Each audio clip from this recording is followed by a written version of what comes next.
इतिहास इयत्ता 11वी प्रकरण 16 स्वराज्य ते साम्राज्य. छत्रपती शिवाजी महाराजांच्या मृत्यूनंतर मराठ्यांनी छत्रपती संभाजी महाराज, छत्रपती राजाराम महाराज आणि महाराणी ताराबाई यांच्या नेतृत्वाखाली स्वराज्य रक्षणासाठी मुघलांशी प्रखर लढा दिला. या 27 वर्षाच्या प्रदीर्घ लढ्याला जे आहे मराठ्यांचा स्वातंत्र्य संग्राम असे म्हणतात. येथे मराठा हा शब्द मराठी भाषा बोलणारे वा महाराष्ट्रीय लोक या अर्थाचा आहे. इसवी सन 1682 मध्ये तर खुद्द औरंगजेब बादशाह दक्षिणेत चालून आला, तरी देखील मुघलांबरोबरच्या या संग्रामात अनेक अडचणींवर मात करून मराठे विजयी झाले. हा स्वातंत्र्य संग्राम म्हणजे भारताच्या इतिहासातील एक रोमहर्षक व तेजस्वी कालखंड आहे. या व्हिडिओमध्ये आपण मराठ्यांचा स्वातंत्र्य संग्राम या घटकांमध्ये जे आहे छत्रपती संभाजी महाराज, छत्रपती राजाराम महाराज आणि महाराणी ताराबाई यांच्या कालखंडाशी संबंधित माहिती, तसेच शिवकालीन राज्यव्यवस्था व शाहू महाराजांची सुटका या घटकांचा देखील सर्व स्पर्धात्मक परीक्षेच्या दृष्टीने अभ्यास करणार आहोत. आणि जेव्हा जेव्हा तुम्ही एखादी बाब मराठी म्हणून किंवा स्पर्धात्मक परीक्षेच्या दृष्टीने जाणणे अत्यंत आवश्यक आहे, त्या बाबी मी पाठ्यपुस्तकांच्या बाहेर देखील जाऊन नक्की सांगेन. नमस्कार, मी देव बिरादर आपल्या सर्वांचे यूट्यूब चॅनलमध्ये हार्दिक स्वागत करतो. छत्रपती शिवाजी महाराजांच्या निधनानंतर संभाजी महाराजांनी जे आहे स्वराज्य सांभाळले. त्यांचा जो आहे मुघल बादशाह औरंगजेब यांच्याशी जे आहे सतत संघर्ष चालू होता. संभाजी महाराज हे छत्रपती शिवाजी महाराजांचे ज्येष्ठ पुत्र होत. त्यांचा जन्म 14 मे 1657 रोजी पुरंदर किल्ल्यावर झाला. शिवाजी महाराजांनंतर ते छत्रपती झाले त्यावेळी जे आहे मराठ्यांचा मुघलांशी संघर्ष चालू होता. अशा परिस्थितीत जे आहे औरंगजेब बादशाहचा मुलगा शहाजादा अकबर याने पित्याविरुद्ध बंड केले. हे बंड बादशाहने मोडून काढले. मग अकबर दक्षिणेत संभाजी महाराजांच्या आश्रयाला आला. हा जो औरंगजेबाचा मुलगा अकबर यांनी जे आहे संभाजी महाराजांशी मैत्रीपूर्ण नाते निर्माण केले. त्याला शासन करण्याकरता व मराठ्यांचे स्वराज्य नष्ट करण्याकरता जे आहे औरंगजेब जो आहे स्वतः प्रचंड सैन्य व अनुभवी सरदारांना घेऊन दक्षिणेत आला. पुढील 25 वर्ष त्याने जे आहे महाराष्ट्रात तळ ठोकून मराठ्यांशी युद्ध केले, परंतु तो स्वराज्य मात्र जे आहे नष्ट करू शकला नाही. आपल्या पुत्राने केलेला बंड मोडून काढणे व त्याचे पारिपत्य करण्यासाठी जे आहे औरंगजेब जो आहे इसवी सन 1682 मध्ये दक्षिणेत आला, याचा आपण जे आहे संदर्भ घेतलेला आहे. त्यांनी जे आहे येताना जे आहे जंजिऱ्याच्या सिद्धीला मराठ्यांच्या विरुद्ध मोहीम हाती घेण्यास सांगितले. त्याचबरोबर त्यांनी जे आहे पोर्तुगीजांनाही जे आहे आपल्या बाजूला वळवून घेतले. त्यामुळे जे आहे संभाजी महाराजांवर एकाच वेळी अनेक शत्रूंना तोंड देण्याचा प्रसंग आला. संभाजी महाराजांची कारकीर्द ही शिवाजी महाराजांच्या नंतर झालेल्या मराठ्यांच्या स्वातंत्र्य संग्रामाचे पहिले पर्व होय. महाराजांनी जे आहे आपल्या कारकिर्दीतच जे आहे त्यांना मुलकी राज्यकारभाराचे व लष्करी मोहिमांचे उत्कृष्ट शिक्षण दिले होते. वयाच्या 14व्या वर्षापासून ते राज्याचा कारभार व सैन्याचे आधिपत्य यात लक्ष घालू लागले होते. छत्रपती संभाजी महाराज युवराज असतानाच त्यांनी मुघलांच्या व आदिलशहाच्या अनेक प्रदेशावर स्वाऱ्या केल्या होत्या. त्यांच्या युद्ध कौशल्याचे वर्णन करताना त्यावेळचा फ्रेंच प्रवासी ॲबे कॅरो म्हणतो, हा युवराज लहान असला तरी धैर्यशील आणि आपल्या पित्याच्या कीर्तीस साजेल असाच शूरवीर आहे. या बाबी मी तुम्हाला पाठ्यपुस्तकाच्या बाहेर जाऊन याच्यासाठी सांगतोय की एक मराठी म्हणून त्याचप्रमाणे स्पर्धात्मक परीक्षेच्या दृष्टीने देखील या बाबी देखील आपण जाणणे महत्त्वाचे आहे. संभाजी महाराज छत्रपती झाल्यावर मराठ्यांचा मुघलांशी संघर्ष जो आहे अधिकच तीव्र झाला. काबूलपासून कन्याकुमारीपर्यंत मुघलांचा एकछत्री अंमल निर्माण करण्याचा औरंगजेबाचा जो उद्देश होता, आपल्या प्रचंड लष्करी व आर्थिक शक्तीने मराठ्यांचे राज्य साफ बुडवून टाकायचे असे त्याचे स्वप्न होते. पण संभाजी महाराजांनी आपल्या पराक्रमाने व युद्ध कौशल्याने त्याचे हे स्वप्न जे आहे धुळीस मिळविले होते. त्यांच्या फौजेच्या तुकड्या अनेक मुघली प्रदेशात स्वाऱ्या करत होत्या. मराठ्यांचा नाशिक जवळचा रामसेजचा किल्ला तर बादशाहच्या सेनानींना दीर्घकाळ प्रयत्न करूनही घेता आला नाही. अशा प्रकारे जे आहे संभाजी महाराजांच्या पराक्रमाने औरंगजेब जो आहे जेरीस आला होता. त्यामुळे एकदा अत्यंत संतापाने त्याने आपल्या डोक्यावरचे जे आहे पागोटे जमिनीवर आपटले व प्रतिज्ञा केली की या संभाजीचा पाडाव करीपर्यंत मी पुन्हा पागोटे घालणार नाही. संभाजी महाराजांनी जे आहे औरंगजेबाला इतके हतबल करून टाकले होते. मराठ्यांचे किल्ले जिंकले की त्यांचे राज्य संपेल या विचाराने जे आहे सुरुवातीस जे आहे औरंगजेबाने नाशिक जवळील जो आहे रामसेस किल्ल्याला जो आहे वेढा घातला होता. औरंगजेबाची सैन्य संख्या मोठी होती, मराठ्यांची सैन्य संख्या अतिशय कमी होती, पण त्यांनी जे आहे चिवट प्रतिकार केला. हा वेढा पुढे 5 वर्ष चालला. मूठभर मराठी सैनिकांनी केलेला हा पराक्रम जो आहे अद्वितीय होता. मराठ्यांच्या चिवट प्रतिकारामुळे जो आहे मराठ्यांशी संघर्ष करणे अवघड असल्याची जाणीव जी आहे औरंगजेबाला झाली होती.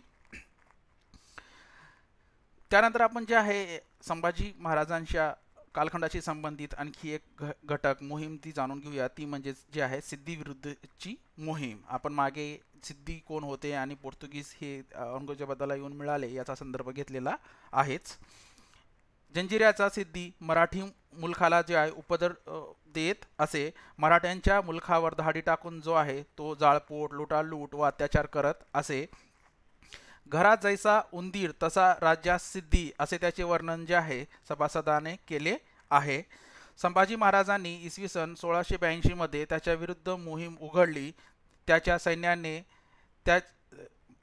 सैन्याने त्याच्या ताब्यातील दंडार राजपुरी या किल्ल्याला वेढा घातला व जंजिऱ्यावरही तोफांचा जो आहे भडीमार केला.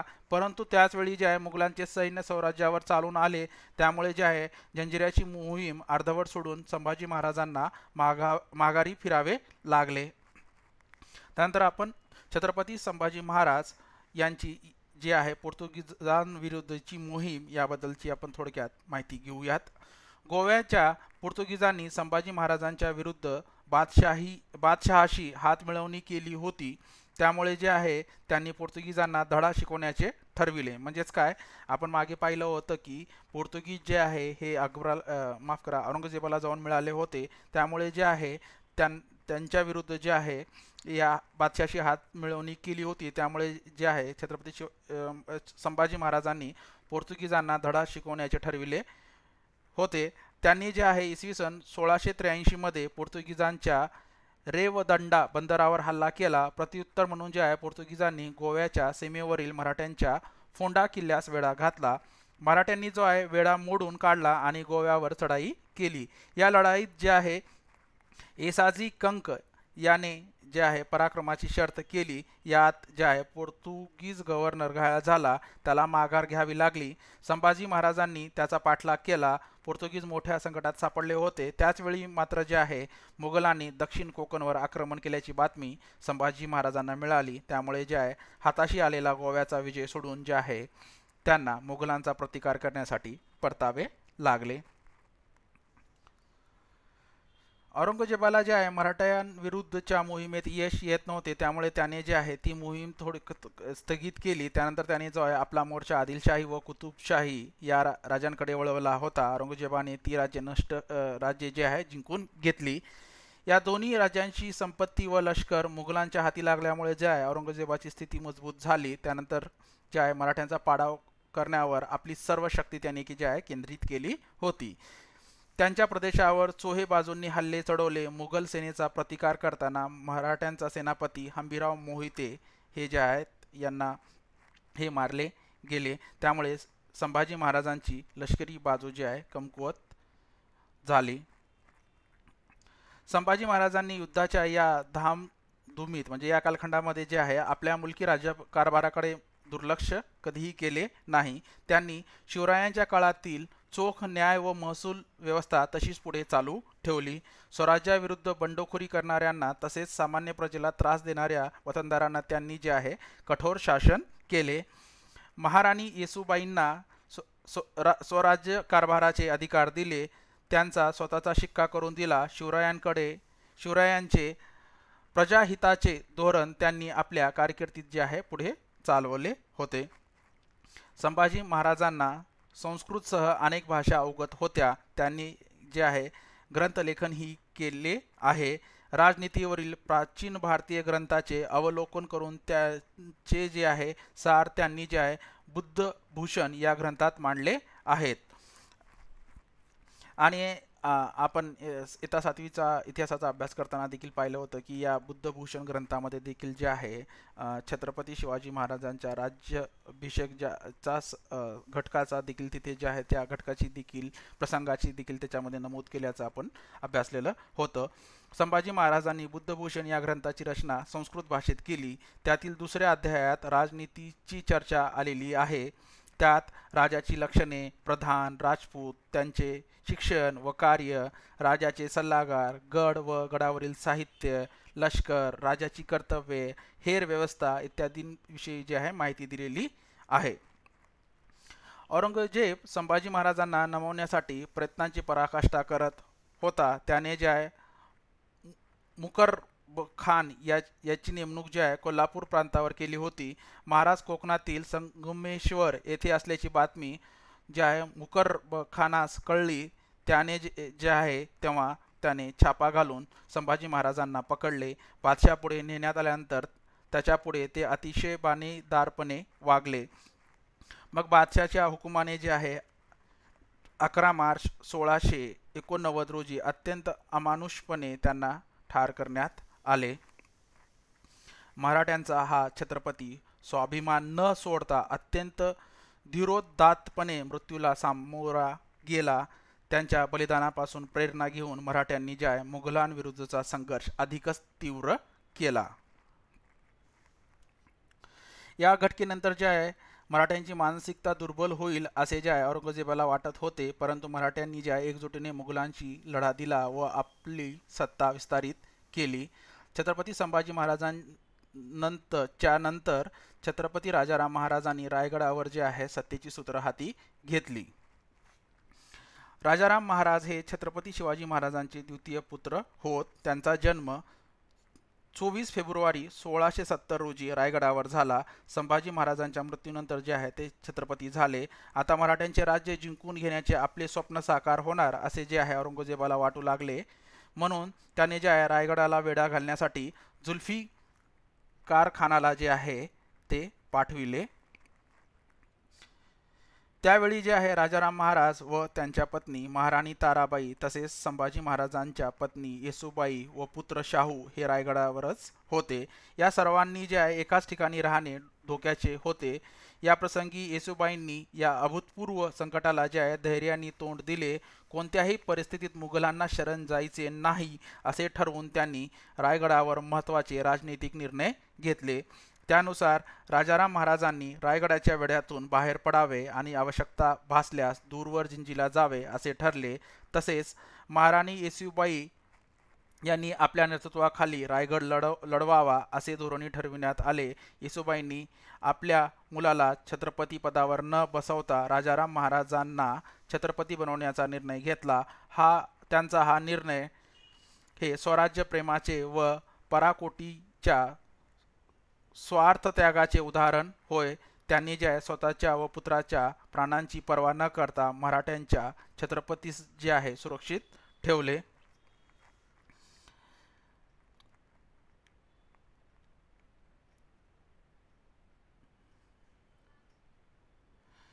ज 1689 मध्ये जे आहे रायगड मुघलांच्या ताब्यात गेला. महाराणी येसूबाई आणि राजपुत्र शाहू यांना कैदी करून दिल्लीला पाठवण्यात आले. महाराणी येसूबाई जे आहे पुढील 30 वर्ष मुघलांच्या कैदेत होत्या. 5 एप्रिल 1689 रोजी राजाराम महाराज आपल्या काही सहकाऱ्यांसह जे आहे रायगडाच्या वेढ्यातून निसटले. त्यांनी जे आहे दक्षिणे जिंजीला जाण्याचा निर्णय घेतला. जिंजीचा किल्ला हा जो आहे अभेद्य होता. हा किल्ला जिंकून घेणे मुघलांना सोपे नव्हते. प्रल्हाद, निराजी, खंडो बल्लाळ, रूपाजी भोसले इत्यादी विश्वासू लोकांना बरोबर घेऊन राजाराम महाराज जे आहे जिंजीला पोहोचले. मुघल सामर्थ्यापुढे रायगड दीर्घकाळ लढवणे कठीण होते. मुघलांनी जे आहे नोव्हेंबर 1989 मध्ये रायगड ताब्यात घेतला आणि महाराणी येसूबाई व शाहू यांना कैद्य केले. जिंजीला जाताना जे आहे राजाराम महाराजांनी मुघलांविरुद्धच्या संघर्षाची जबाबदारी जे आहे ते रामचंद्र अमात्य, शंकराजी नारायण सचिव, संताजी घोरपडे व धनाजी जाधव यांच्यावर सोपवली होती. संताजी व धनाजी यांच्या गनिमी काव्यांमुळे जे आहे मुघलांना आपल्या प्रचंड साधनसामग्रीचा व अवजड तोफखान्याचा उपयोग करणे कठीण झाले. फारसे किल्ले प्रदेश व खजिना ताब्यात नसताना मराठ्यांनी जे आहे मुघलांना सळो की पळू करून सोडले. अत्यंत कठीण समयी केलेल्या स्वराज्याचे रक्षण ही जी आहे राजाराम महाराजांची सर्वात मोठी कामगिरी होय. आणि इथे संताजी धनाजी यांचा जो एक उल्लेख आलेला आहे यांच्याबद्दल एक सांगायचे म्हणजे की यांनी मुघलांच्या सैन्य मुघलांना इतके सळो की पळो करून सोडले होते की जसे की त्यांच्याबद्दल एक असं इतिहासामध्ये एक प्रसंग नमूद केलेला आहे ते म्हणजे की जर मुघलांचे घोडे पाणी जर पित नसतील तर त्यांचे सैन्य त्या घोड्याला विचारायचे की काय घोड्याला पाणी पिताना पाण्यामध्ये संताजी धनाजी दिसले की काय. म्हणजे इतका जो खौफ किंवा इतका त्यांचा जो दरारा त्यांनी जो आहे तो मुघलांमध्ये निर्माण केला होता. मराठ्यांच्या दृष्टीने परिस्थिती आणीबाणीची होती. औरंगजेबाने जे आहे मराठ्यांच्या सरदारांना वतने व जहागिरी देऊन आपल्या बाजूला वळवून घेतले होते. त्याला शह देण्यासाठी राजाराम महाराजांनी हे जे आहे तेच तंत्र वापरले म्हणजे जशास तसे. मुघल प्रदेश जिंकल्यास त्या प्रदेशाची जहागीर तो प्रदेश जिंकणाऱ्यास सरदारास दिली जाईल असे आश्वासन देण्यात आले. छत्रपतींच्या या आश्वासनानंतर जे आहे अनेक पराक्रमी सरदार पुढे आले. त्यांनी मुघल प्रदेशावर धडाक्याने आक्रमणाला सुरुवात केली. मुघल सेनानींना पराभूत केले. या पराक्रमात जे आहे संताजी व धनाजी आघाडीवर होते. त्यांचे अनपेक्षित हल्ले व गनिमी कावा या युद्धतंत्रामुळे जे आहे मुघलांना आपल्या प्रचंड साधनसामग्रीचा व अवजड तोफखान्याचा वापर करणे देखील कठीण झाले होते. याचा आपण संदर्भ मागे देखील घेतलेला आहे. फारसे किल्ले प्रदेश खजिना ताब्यात नसताना देखील जे आहे मराठ्यांनी त्यांना चळो की पळो करून सोडले. एकदा तर संताजी घोरपडे व विठोजी चव्हाण यांना बादशहाच्या छावणीवर अचानक हल्ला करून संताजी घोरपडे व विठोजी चव्हाण यांनी बादशहाच्या छावणीवर अचानक हल्ला करून त्यांच्या तंबूवरील जो आहे सोन्याचा कळस कापून आणला होता. धनाजीस मुघल सैनिक इतके भीत की पाणी मागे म्हटल्याप्रमाणे घोडा पाणी पिताना बुजला तर ते त्याला विचारत का रे तुला पाण्यात धनाजी दिसतो का. रायगड ताब्यात घेतल्यानंतर बादशहाने जे आहे जुल्फिकार खानाला दक्षिणेत जिंजीच्या स्वारीवर पाठवले. त्याने जिंजीला वेढा घातला. मराठ्याने जिंजीचा किल्ला जवळजवळ जो आहे 8 वर्ष निकराने लढवला. संताजी व धनाजी यांनी वेढा घातलेल्या मुघल सेनेवर बाहेरून प्रखर हल्ले चढवले. अखेरीस राजाराम महाराज वेढेतून बाहेर पडून महाराष्ट्रात परतले. त्यानंतर जुल्फी खानाने जे आहे जिंजीचा किल्ला जो आहे जिंकून घेतला. राजाराम महाराज परत आल्यामुळे मराठ्यांचा जोर अधिकच वाढला. त्यांनी मुघलांच्या ताब्यातील खानदेश वराड बालगान या प्रदेशावर हल्ले चढवले. राजाराम महाराजांनी जे आहे आपल्या समंजस वृत्तीने व मुत्सद्देगिरीने संताजी व धनाजी यांच्यासारखे शेकडो मराठा वीर तयार केले. त्यांच्यात स्वराज्य रक्षणाची प्रेरणा निर्माण करून मोलाची कामगिरी पार पाडली. परंतु हे सर्व घडत असतानाच जे आहे 2 मार्च 1700 मध्ये राजाराम महाराजांचे अल्पशा आजाराने सिंहगडावर निधन झाले. राजाराम महाराज विचारी व मनमिळावू स्वभावाचे होते. त्या मराठी राज्यातील सर्व कर्तबगार माणसांना त्यांनी एकत्र आणले. त्यांनी त्यांची एकजूट केली व त्यांच्यात चैतन्य निर्माण केले. संभाजी महाराजांच्या मृत्यूनंतर 11 वर्ष त्यांनी औरंगजेबाला मोठ्या धैर्याने व चिकाटीने टक्कर दिली. अत्यंत कठीण समयी स्वराज्याचे रक्षण ही जी आहे राजाराम महाराजांची सर्वात मोठी कामगिरी होय. रियासतकार को सरदेसाई यांनी छत्रपती राजाराम यांचे वर्णन करताना स्थिर बुद्धी या विशेषणाचा उपयोग केला आहे. त्यांनी केलेला हा उल्लेख जो आहे पूर्णपणे यथार्थ वाटतो. या बाबी मी तुम्हाला पाठ्यपुस्तकाच्या बाहेर जाऊन जशा सांगतोय की कारण की कुठल्या रियासतकाराने जे आहे छत्रपती राजाराम महाराजांचे वर्णन जे आहे स्थिर बुद्धी असे केले आहे असे देखील आयोग प्रश्न विचारू शकतो. परंतु या 11वीच्या पाठ्यपुस्तकामध्ये जर पाहिलं आपण तर अल्पशी माहिती दिलेली आहे. त्यामुळे मी तुम्हाला पाठ्यपुस्तकाच्या बाहेर जाऊन जे आहे याबद्दलची माहिती सांगत आहे.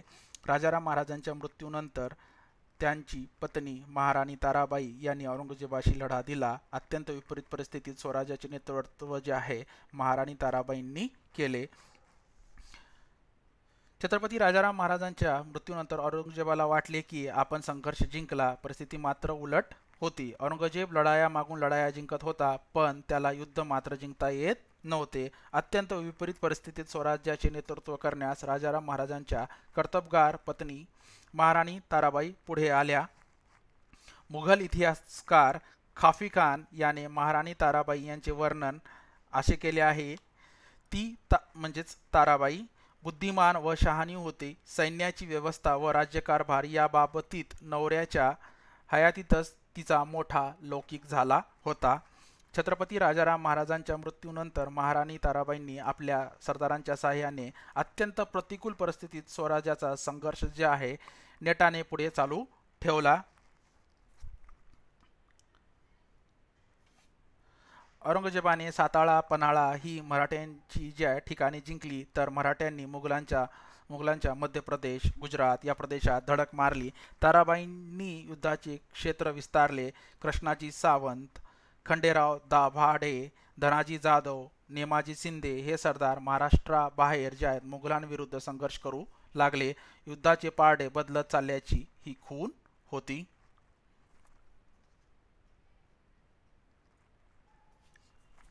महाराणी ताराबाईंनी 7 वर्ष संघर्ष केला. राज्य राखले. सगळा कारभार एक हाती घेऊन सरदारांना स्वराज्य कार्याला जोडून घेतले. सिरोज, मंदसोर, माळवा इथपर्यंत मराठे सरदार जे आहे मुघलांविरुद्ध लढू लागले. खाफी खान लिहितो, राजारामाची बायको ताराबाई हिने विलक्षण धामधूम उडवली. ती तिच्या सैन्याच्या नेतृत्वाचे आणि मोहिमांच्या व्यवस्थेचे गुण प्रकर्षाने प्रकट झाले. त्यामुळे जे आहे मराठ्यांचे आक्रमण आणि त्यांची धामधूम दिवसेंदिवस जी आहे ती वाढत गेली. महाराणी ताराबाईंनी गनिमी काव्याचा अत्यंत चांगल्या प्रकारे उपयोग केला. औरंगजेबाच्या सैन्यापुढे जे आहे मराठ्यांची ताकद अत्यंत कमी होती. औरंगजेब किल्ला जिंकण्यासाठी किल्ल्याला वेढा टाकायचा. शक्य होईल तेवढा काळ जे आहे मराठे ते किल्ला लढवायचे आणि जवळपास पावसाळा आला की मराठा किल्लेदार फितूर झाला असे दाखवून जे आहे औरंगजेबाकडून लाच घेऊन किल्ला त्याला दिला जायचा. किल्लेदार लाचेची रक्कम मराठी खजिन्यात जमा करायचा. औरंगजेब किल्ल्यावर धन धान्य दारू गोळा भरून ठेवताच ताराबाई तो किल्ला पुन्हा जिंकून घ्यायच्या. ताराबाईंच्या युद्धतंत्राचे वर्णन जे आहे सेफ डिपॉझिट लॉकर सिस्टम असे केले जाते. म्हणजेच काय, मुघल किल्ला जिंकायचे, त्याच्यावर ते धान्य दारू गोळा करून ठेवायचे आणि ते एकदा झालं की मग परत राणी जे आहे तो किल्ला जिंकून घ्यायची. ताराबाईंच्या कर्तृत्वाचे वर्णन करताना शिवभारतकार परमानंदाचा मुलगा कवी देवदत्त याने म्हटले आहे, ताराबाई रामराणी भद्रकाली कोपली, दिल्ली झाली दिनवाणी, दिल्ली शहाचे गेले पाणी, रामराणी भद्रकाली रणरंगी क्रुद्ध झाली, प्रयत्नाची वेळ आली, मुघल हो सांभाळा. हे वर्णनावरती देखील जे आहे आयोग प्रश्न विचारू शकतो. अशा प्रकारे छत्रपती शिवाजी महाराजांच्या पराक्रमाचा वारसा जे आहे महाराणी ताराबाईंनी देखील जे आहे पुढे चालवला. मराठ्यांच्या या आक्रमक चढायांमुळे औरंगजेब हताश झाला. सतत 25 वर्ष मुघल मराठे संघर्ष चालू होता. मराठ्यांचा पाडाव करणे मुघलांना जमले नाही. अशा परिस्थितीत औरंगजेब बादशाहचा जो आहे इसवी सन 1707 मध्ये अहमदनगर येथे मृत्यू झाला. त्याच्या मृत्यूबरोबरच जे आहे मराठ्यांचा स्वातंत्र्य संग्राम समाप्त झाला.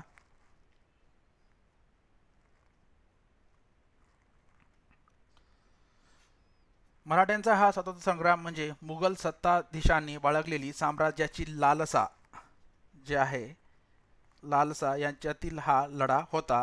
यात मराठ्यांचा विजय झाला. इतकेच नव्हे तर नंतरच्या काळात औरंगजेबाच्या मृत्यूनंतर निर्माण झालेली राजकीय पोकळी भरून काढण्यात मराठे अग्रेसर राहिले.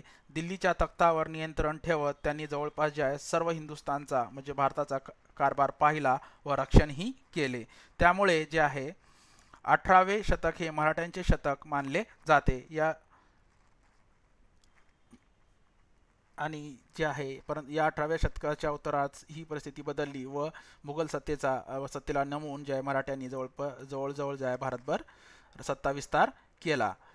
शिवकालीन राज्यव्यवस्था. स्वराज्य स्थापनेनंतर स्वराज्य विस्तारून महाराष्ट्रातील नाशिक, पुणे, सातारा, सांगली, कोल्हापूर, सिंधुदुर्ग, रत्नागिरी, रायगड येथील प्रदेश, कर्नाटक राज्यातील बेळगाव, कारवार, धारवाड तसेच आंध्र प्रदेश, तमिळनाडू राज्यातील जिंजी, वेल्लोर आणि आसपासचा बराच प्रदेश जो आहे स्वराज्यात समाविष्ट झाला होता. स्वराज्याचा कारभार सुव्यवस्थित राहण्यासाठी शिवाजी महाराजांनी आदर्श राज्यव्यवस्था राबविली होती आणि अष्टप्रधान मंडळाची निर्मिती ही जी आहे स्वराज्य स्थापनेच्या दिवशी जी आहे छत्रपती शिवाजी महाराजांनी केली होती. महाराजांनी राज्याभिषेकाच्या प्रसंगी जे आहे अष्टप्रधान मंडळ नियुक्त केले होते. आता ही आपण अष्टप्रधान मंडळाबद्दल इथे पाठ्यपुस्तकामध्ये माहिती इतकीच दिलेली आहे, परंतु याच्या बाहेर देखील जाऊन जे आहे आपण त्याचा आता आपण अभ्यास करूया. राज्यकारभाराच्या सोयीसाठी त्यांनी स्वराज्याची जी आहे 8 खात्यांमध्ये विभागणी केली होती. प्रत्येक खात्यासाठी एक प्रमुख नेमला. 8 खात्यात 8 प्रमुख मिळून जे आहे हे अष्टप्रधान मंडळ बनले. या प्रमुखांची नेमणूक करणे किंवा त्यांना त्यांच्या पदावरून दूर करणे हा महाराजांचा अधिकार होता. आपापल्या खात्याच्या कारभारासाठी जे आहे हे प्रमुख महाराजांना जबाबदार होते. शिवाजी महाराजांनी गुण व कर्तृत्व पाहून अष्टप्रधान मंडळाची निवड केली. त्यांना इनामे, वतने किंवा जहागिरी दिल्या नाहीत, तर रोख पगार मात्र भरपूर दिला. आता आपण जे आहे अष्टप्रधान मंडळांवरती देखील जे आहे एक सविस्तर व्हिडिओ बनवलेला आहे. त्या व्हिडिओची लिंक तुम्हाला इथे वरती पॉपअपमध्ये किंवा भेटेल किंवा मी त्याची लिंक डिस्क्रिप्शनमध्येही देतो. त्याबद्दल तुम्ही सविस्तर माहितीसाठी तो व्हिडिओ पहा. तरी या व्हिडिओमध्ये मी तुम्हाला थोडक्यामध्ये या शिवरायांचे अष्टप्रधान मंडळ काय होते, त्यांच्या प्रधानाचे नाव, पद आणि त्यांचे काम काय होते याच्याबद्दलची थोडक्यात माहिती देतो.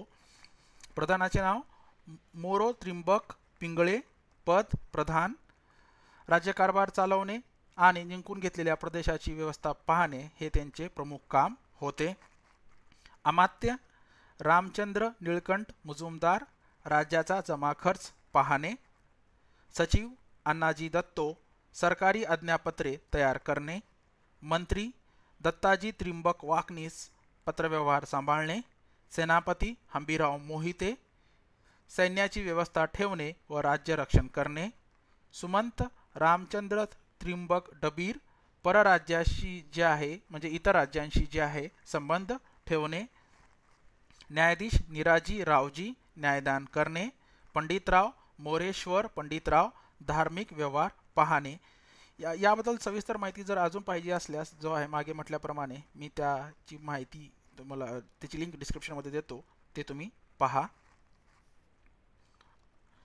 तत्पश्चात जे आहे शिवरायांच्या लष्करी व्यवस्थेत गुप्तहेर खात्याला महत्त्व होते. स्वराज्याचे शत्रूपासून रक्षण करणे आवश्यक होते. यासाठी जे आहे शत्रूच्या हालचालींची नेमकी माहिती वेळेवर मिळावी लागे. ही माहिती काढून ती महाराजांना देण्याचे काम हे जे आहे त्यांच्या हेर खात्याकडे होते. त्यांचे हेर खाते अत्यंत कार्यक्षम होते. बहरजी नाईक हे जे आहेत हेर खात्यांचे प्रमुख होते. तो निरनिराळ्या ठिकाणची माहिती काढून आणण्यात जो आहे पटाईत होता. म्हणजेच कोण? बहरजी नाईक हे वेगवेगळ्या ठिकाणातून माहिती काढून आणण्यात पटाईत होते. त्यांनी जे आहे सुरेच्या मोहिमेपूर्वी तेथील खडानखडा माहिती जे आहे ते आणली होती. अष्टप्रधान जेव्हा स्वारीवर जात तेव्हा त्यांचे मुतालिक म्हणजेच प्रतिनिधी त्यांचा कारभार जो आहे पाहत होते. अष्टप्रधानांच्या कचेरीतील कामकाजासाठी दरकादार म्हणजे सहकारी नेमले जात असत. त्यात मुख्यत्वे दिवाण, मुजुमदार, फडणवीस, सबनीस, कारखानीस, चिटणीस, जामदार म्हणजेच खजिनदार व पोतदार म्हणजेच ज्ञानतज्ञ हे अधिकारी होते. प्रांताच्या बंदोबस्तासाठी जे आहे राज्याचे 2 विभाग केले गेले. एक सलग असणाऱ्या प्रदेशाचा व दुसरा जो आहे विखुरलेल्या दक्षिणेकडीलचा प्रदेश. पहिल्या विभागाचे 3 भाग होते. पेशव्यांकडे उत्तरेकडील प्रदेश दिला. त्यात साल्हेर पासून पुण्यापर्यंतचा वरघाट व उत्तर कोकणाचा समावेश होता. मध्य विभागात जे आहे दक्षिण कोकण, सावंतवाडी, कारवार हा भाग होता. हा सचिवाकडे सोपवण्यात आला होता. तिसऱ्या भागात जे आहे पूर्वेकडील वरघाटचा प्रदेश व सातारा वाई ते बेळगाव व कोप्पळ पर्यंतचा प्रदेश हा भाग जो आहे मंत्र्याकडे सोपवण्यात आला. कर्नाटकचा स्वतंत्र सुभाष करून त्यावर जे आहे हंबीराव मोहिते व रघुनाथ नारायण अमात्य यांची नेमणूक केली गेली. या सर्व विभागावर जे आहे सुभेदारांची नेमणूक होई व ते प्रधानांबरोबर जे आहे काम करत, यास जे आहे राजमंडळ म्हणत. किल्लेदार व कारकून वर्गाची नेमणूक स्वतः महाराज करत. दरवर्षी प्रधानांनी जे आहे महाराजांना हिशोब सादर करायचा अशी व्यवस्था असे. विभागीय कारभार जो आहे कारभारात सुभेदार मदत करत, त्यांना देशाधिकारी म्हणत. मुसलमानी राजवट व शिवाजी महाराजांची राजवट यांच्यातील मुख्य फरक म्हणजे सरसुभे महसुली विभाग नसून कारभार राज्यव्यवस्थेसाठीच केले गेले, त्यांना सुभेदार मनमानी करू शकत नसत. आणि इतकेच काय तर मागील काही व्हिडिओमध्ये देखील मी याबद्दल असं एक सांगितलं आहे की जेव्हा बिकट परिस्थिती असायची जेव्हा परकीय राज्यातील सैन्य येऊन धुमाकूळ घालून धान्याची पिकाची नासधूस करायची किंवा नैसर्गिक आपत्ती म्हणजे जास्त पाऊस पडणे, पूर येणे अशी जर परिस्थिती उद्भवली असल्यास छत्रपती शिवाजी महाराज जे आहे शेतकऱ्यांना बैलजोडी बी बियाणे देऊन त्यांना प्रोत्साहन देत असत. त्यांच्यामुळे जे आहे आपण छत्रपती शिवाजी महाराजांना जे जनतेची ढाल बनायचे, म्हणूनच त्यांना आपण इतिहासामध्ये जे आहे छत्रपती आपण म्हणून संबोधतो. जमिनीचा धारा प्रत ही जी आहे सर्वात महत्त्वाची बाब होती. जमिनीवरील शेतसारा ठरवण्यासाठी पूर्वी निजामशाहीत जे आहे मलिक अंबर याने ठरवलेली पद्धत अंमलात आणली गेली होती, पण ती शिवाजी महाराजांनी बदलून जे आहे वेगळी पद्धत लागू केली. त्यांनी जे आहे जमिनीचे मोजमाप ठरविण्यासाठी काठीचे माप ठरवले. 5 हात व 5 मुठी मिळून एक काठी, 20 काठ्यांच्या चौरसांचा जो आहे 1 बिघा व 120 बिघ्यांचा 1 चावर असे जमिनीचे मोजमाप ठरवले. अण्णाजी दत्तो म्हणजे जे आहे ते सचिव होते, याच्याबद्दलचे आपण आता संदर्भ घेतलेला आहे मागेच. याने गावोगावी जाऊन जमिनीच्या संबंधातील जमिनीचा धारा, चावरणा, प्रतबंधी इत्यादी बाबी लावणीवरून ज्या ठरवल्या. चावरणा म्हणजे जे आहे जमीन मोजून तिच्या सीमा ठरवणे. डोंगरी जमिनीच्या साऱ्यांची आकारणी बिघ्यावर न करता नांगरावर होई, कारण की तिथे जे आहे उत्पन्न कमी होत असे. आकारणीत जमिनीच्या कसाबरोबर पिकाची प्रतही पाहण्यात येई. आकार सारा ठरवताना 3 वर्षांच्या उत्पन्नाची सरासरी घेऊन मगच सारा ठरवण्यात येई. वाजट म्हणजेच पडीक जमीन, जंगल, कुरण इत्यादी गावची जमीन जी आहे साऱ्यासाठी विचारात घेतली जात नसे. सुभेदारास सरकारी करवसुलीचे कामी प्रजेचे परंपरागत अधिकारी परांगण्याचे देशमुख व देशपांडे यांच्यावर अवलंबून राहावे लागत होते. जमिनीची लागवड व वसाहत करून सरकारचा सारा जे आहे गोळा करणे हे देशमुखांचे मुख्य काम होते. सर्व सरकारी अधिकाऱ्यांना वतन न मिळता वेतन दिले जात होते. गाव हे जे आहे राज्य व्यवस्थेत महत्त्वाचे घटक होते.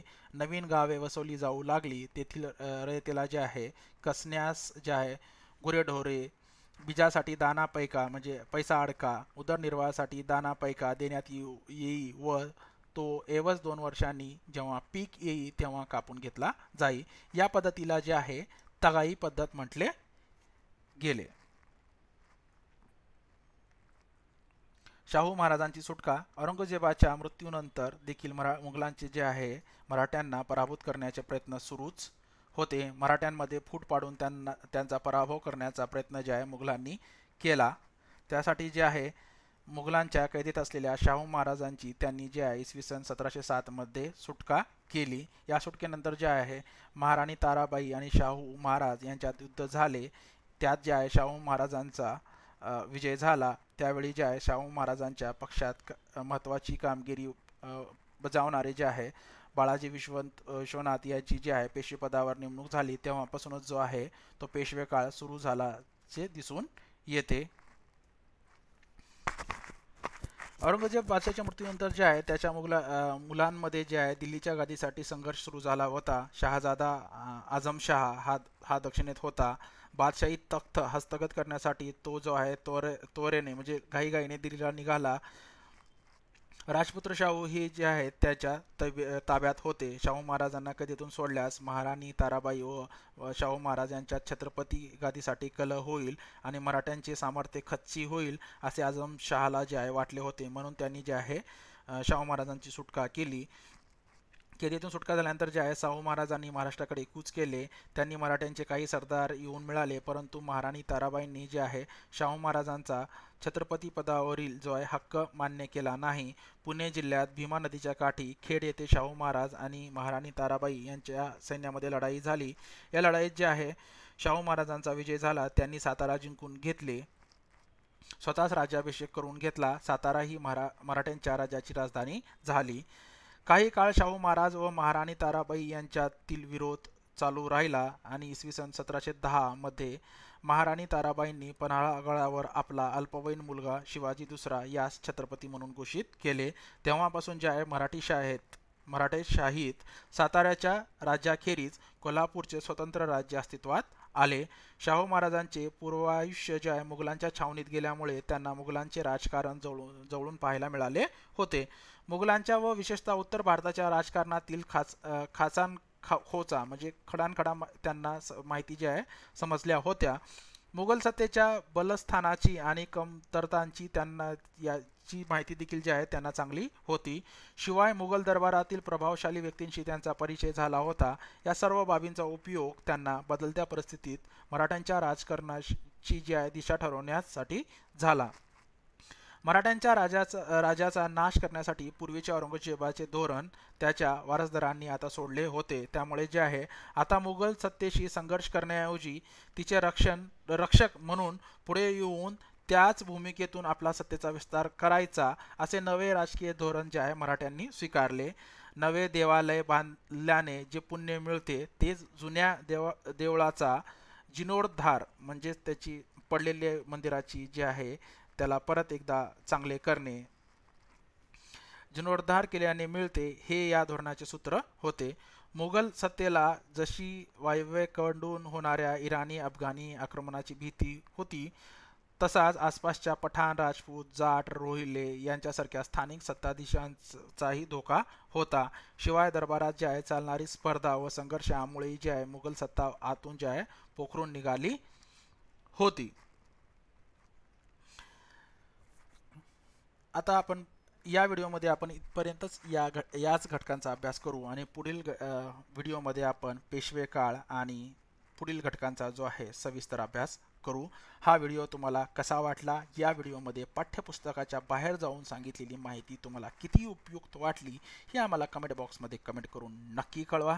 आणि जर तुम्ही अजून आपल्या यूट्यूब चॅनलला सबस्क्राईब केलेलं नसाल तर सबस्क्राईब करायला आणि बेल आयकॉनला क्लिक करायला विसरू नका, जेणेकरून अशा उपयुक्त व्हिडिओची माहिती सर्वप्रथम आपल्यापर्यंत नोटिफिकेशनद्वारे पुरवली जाईल.